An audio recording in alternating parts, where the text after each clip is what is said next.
നമസ്കാരം. കർണാടകയിൽ നിയമസഭാ തെരഞ്ഞെടുപ്പിലെ വിജയത്തിന് ശേഷം കോൺഗ്രസ് നേതാവായിട്ടുള്ള രാഹുൽ ഗാന്ധി നടത്തിയ ഒരു പ്രസ്താവനയായിരുന്നു സ്നേഹത്തിന്റെ കട കർണാടകയിൽ ഞങ്ങൾ തുറന്നു വന്നു.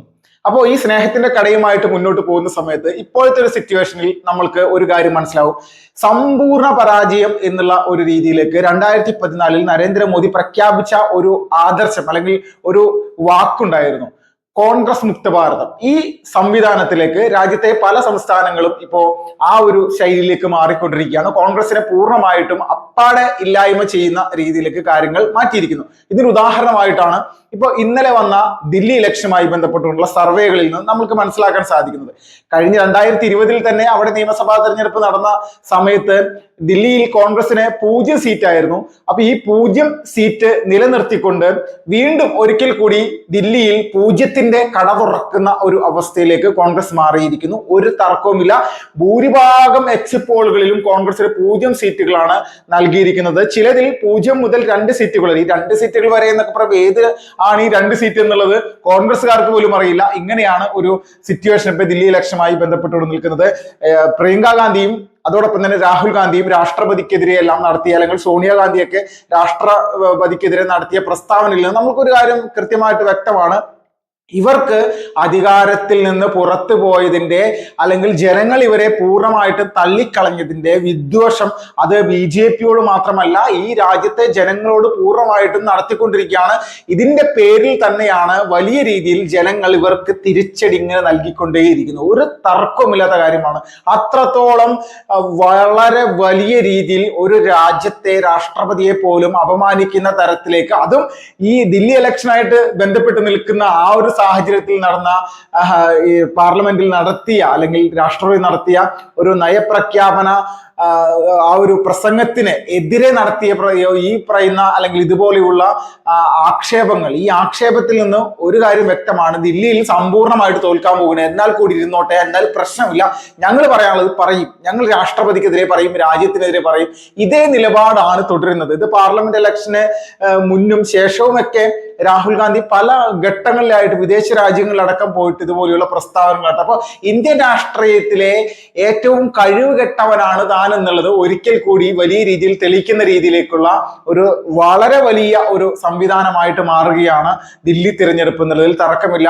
തൊട്ടടുത്ത് നടന്ന ഹരിയാന തെരഞ്ഞെടുപ്പിലും മഹാരാഷ്ട്ര തെരഞ്ഞെടുപ്പിലും എല്ലാം കോൺഗ്രസിന് ഇതേ സാഹചര്യം തന്നെയായിരുന്നു ഉണ്ടായിട്ടുള്ളത്. ഒരു തർക്കവുമില്ല. അതോടൊപ്പം ഒറീസ ഈ പാർലമെന്റ് ഇലക്ഷനുമായി ബന്ധപ്പെട്ടുകൊണ്ട് തന്നെയായിരുന്നു, ആ സമയത്തായിരുന്നു, അതിനോട് ചേർന്നായിരുന്നു ഒറീസയിൽ നിയമസഭാ തെരഞ്ഞെടുപ്പ് നടന്നത്. അപ്പൊ ഇവിടെയെല്ലാം പൂർണ്ണമായിട്ടും പരാജയപ്പെട്ടുകൊണ്ട് രാജ്യത്ത് കോൺഗ്രസ് എന്ന് പറയുന്ന രാഷ്ട്രീയ പ്രസ്ഥാനത്തിന് പൂർണ്ണമായിട്ടും 0 എന്നുള്ള സംവിധാനത്തിലേക്ക് എത്തി നിൽക്കുന്ന ഒരു അവസ്ഥയിലേക്ക് കാര്യങ്ങൾ മാറുകയാണ്. അപ്പൊ എല്ലാവരും ഒരു കാര്യം വ്യക്തമായിട്ട് മനസ്സിലാക്കേണ്ടതുണ്ട്.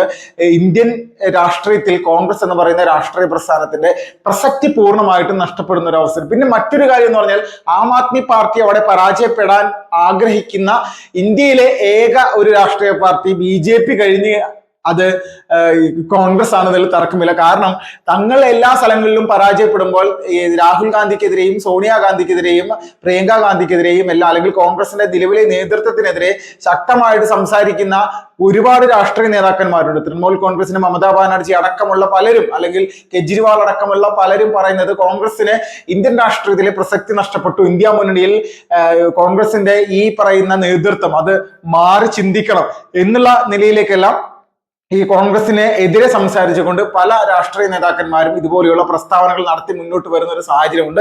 അപ്പൊ ഈ സാഹചര്യത്തിന് ഒരു മറുമരുന്ന് എന്നുള്ള രീതിയിലേക്ക് ദില്ലിയിൽ ആം ആദ്മി പാർട്ടി പരാജയപ്പെടേണ്ടത് തങ്ങളുടെ കൂടി ആവശ്യമാണെന്നുള്ള രീതിയിലേക്കുള്ള ഒരു എന്താ പറയുക, ഒരു സ്നേഹത്തിന്റെ കട തുറക്കുന്ന ആളുകൾ 0ന്റെ കട തുറന്നിട്ടാണെങ്കിലും ആം ആദ്മി പാർട്ടിയോടെ പരാജയപ്പെടുകയും BJP സ്വാഭാവികമായിട്ടോടെ വിജയിക്കുന്ന ഒരു സാഹചര്യം ഉള്ളതിന്റെ പേരിൽ ആം ആദ്മി പാർട്ടിയുടെ പരാജയം അത് കുറച്ചുകൂടി താഴെത്തട്ടിലേക്ക് തകർന്ന് തരിപ്പണമാകാനായിട്ട് അവർക്ക് കഴിയണം എന്നുള്ള രീതിയിലേക്കുള്ള കാര്യങ്ങളാണ് നടത്തിക്കൊണ്ടിരിക്കുന്നത്. അങ്ങനെ ഒരു ആഗ്രഹം കൂടി കോൺഗ്രസിന്റെ നേതാക്കന്മാർക്കും അവരുടെ പ്രവർത്തകർക്കും, പ്രത്യേകിച്ച് രാഹുൽ ഗാന്ധി അടക്കമുള്ള ആളുകൾക്കുണ്ട്. ബോറിംഗ് എന്നുള്ള രീതിയിൽ രാഷ്ട്രപതിയുടെ പ്രസംഗത്തെ അഭിസംബോധന ചെയ്ത ഈ രാജ്യത്തിന്റെ പ്രതിപക്ഷ നേതാവിനെ നമ്മൾ ഒരു കാര്യം മാത്രം ചിന്തിച്ചുകൊണ്ട് പറഞ്ഞാൽ മതി. അദ്ദേഹത്തെ പപ്പു എന്നുള്ള പേര് വിളിക്കുന്നത് ഈ പറയുന്ന രാഷ്ട്രീയ എതിരാളികൾ എന്തുകൊണ്ടാണ് എന്നുള്ളത് ഒരു യാഥാർത്ഥ്യമാകുന്ന അവസ്ഥയാണ് അദ്ദേഹത്തിന്റെ പ്രസ്താവനകളിൽ നിന്നും നയപരിപാടികളിൽ നിന്നും എല്ലാം പൂർണ്ണമായിട്ടും നമ്മൾക്ക് മനസ്സിലാക്കാൻ സാധിക്കുന്നത്. ഇന്ത്യ മഹാരാജ്യത്തെ ഒരു പ്രതിപക്ഷ പാർട്ടി എന്നുള്ള നിലയിലേക്ക് പോലും അതിന്റെ ഒരു ക്വാളിറ്റി പോലും കാണിക്കാത്ത രീതിയിലേക്കാണ് യഥാർത്ഥത്തിൽ ഇങ്ങേറി പോയിക്കൊണ്ടിരിക്കുന്നത്, തർക്കമില്ല. അപ്പോൾ ഇതുപോലെയുള്ള കലാപരിപാടികൾ 2029 പാർലമെന്റ് ഇലക്ഷന് മുന്നോടിയായിട്ട് ഒരുപാട് കാണിച്ചു കൂട്ടും.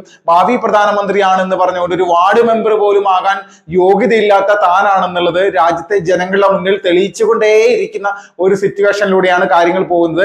രാജ്യത്തുള്ള മുഴുവൻ പ്രതിപക്ഷ പാർട്ടികളെയും കൂട്ടി നിർത്തിക്കൊണ്ട് അമേഠിയിൽ നിന്ന് പേടിച്ചോടി പിന്നീട് റായ്ബറേലിയിൽ പോയി മത്സരിച്ചുകൊണ്ട് മുന്നേറാൻ ശ്രമിച്ച രാഹുൽ ഗാന്ധിക്ക് ഇന്ത്യൻ രാഷ്ട്രീയത്തിലെ പ്രസക്തി പൂർണ്ണമായിട്ട് നശിച്ചിരിക്കുന്നു. അതുകൊണ്ടാണ് 0 സീറ്റ് എന്നുള്ള നിലയിലേക്ക് ദില്ലി പോലെയുള്ള രാജ്യത്തിന്റെ തലസ്ഥാന നഗരിയിൽ വളരെ അധികം വർഷം വലിയ രീതിയിൽ തന്നെ പ്രതിപക്ഷ നിരയിൽ ഇരിക്കുകയും അതോടൊപ്പം മാറി മാറി ഭരിക്കുകയും അതിനുശേഷമെല്ലാം 15 വർഷം അടുപ്പിച്ച് ഭരിക്കുകയും ചെയ്ത ഒരു സിറ്റുവേഷനൊക്കെ കോൺഗ്രസ് എന്ന് പറയുന്ന രാഷ്ട്രീയ പ്രസ്ഥാനത്തിന് ദില്ലിയിലുണ്ട്. അപ്പൊ അതിശക്തമായിട്ടുള്ള സംഘടനാ സംവിധാനത്തോടുകൂടി ജനങ്ങളുടെ പിന്തുണയോടുകൂടി മുന്നോട്ട് പോയിരുന്ന ഒരു രാഷ്ട്രീയ പ്രസ്ഥാനം ഷീലാ ദീക്ഷിത് എന്ന് പറയുന്ന അവരുടെ ശക്തമായിട്ടുള്ള പ്രവർത്തനം നടത്തിയിരുന്ന മുഖ്യമന്ത്രിയുടെ പരാജയത്തിൽ നിന്ന് തന്നെ ദില്ലിയിൽ തങ്ങൾക്ക് ഇനി ഒരിക്കലും തിരിച്ചു വരാൻ സാധിക്കില്ല എന്നുള്ള നിലയിലേക്കുള്ള ഒരു അവസ്ഥയിലേക്ക് കാര്യങ്ങൾ മാറിയതും മാറ്റിമറിച്ചതും. അപ്പോൾ ഇതെല്ലാം കൂടി മനസ്സിലാക്കുക. അഴിമതി എന്നുള്ള സംഭവം, ആ അഴിമതിക്കെതിരെ എന്തെങ്കിലും ഒരു പ്രസ്താവന നടത്താനോ അല്ലെങ്കിൽ എന്തെങ്കിലും ഒരു സംവിധാനങ്ങൾ മുന്നോട്ട് കൊണ്ടുപോകാനോ സാധിക്കാത്ത രീതിയിലുള്ള കാര്യങ്ങൾ ചെയ്തുകൊണ്ട് വലിയ രീതിയിൽ അഴിമതി വീരന്മാരെ പിന്തുണച്ചുകൊണ്ട് പൂർണ്ണമായിട്ടും അവരെ പിന്തുണച്ചുകൊണ്ട് ജനങ്ങളെയും BJP-യെയും വെല്ലുവിളിക്കുന്ന രീതിയിലേക്കുള്ള കാര്യങ്ങളാണ് ഈ കഴിഞ്ഞ കുറെ വർഷങ്ങളായിട്ട് ഇവർ നടത്തിക്കൊണ്ടിരിക്കുന്നത്.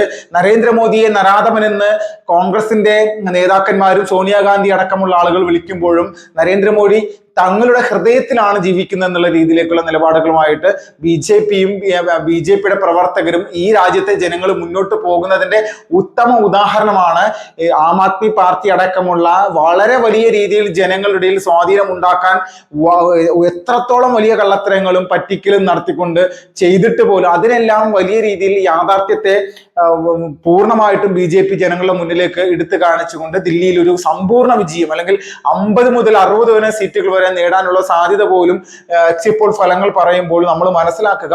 ശക്തമായിട്ടുള്ള ഒരു തിരിച്ചുവരവ് ദില്ലിയിൽ 26 വർഷങ്ങൾക്ക് ശേഷം BJP ഉണ്ടാക്കുന്നു എന്നുള്ള ഒരു വളരെ വലിയ ഒരു മുന്നേറ്റം അത് പൂർണ്ണമായിട്ടും മനസ്സിലാക്കുക. BJP ഒറ്റക്ക് ഭരിക്കാൻ പറ്റുന്ന തരത്തിലേക്ക് ഈ പറയുന്ന ദില്ലിയിലെ എല്ലാ സംവിധാനങ്ങളും മാറിയിരിക്കുന്നു.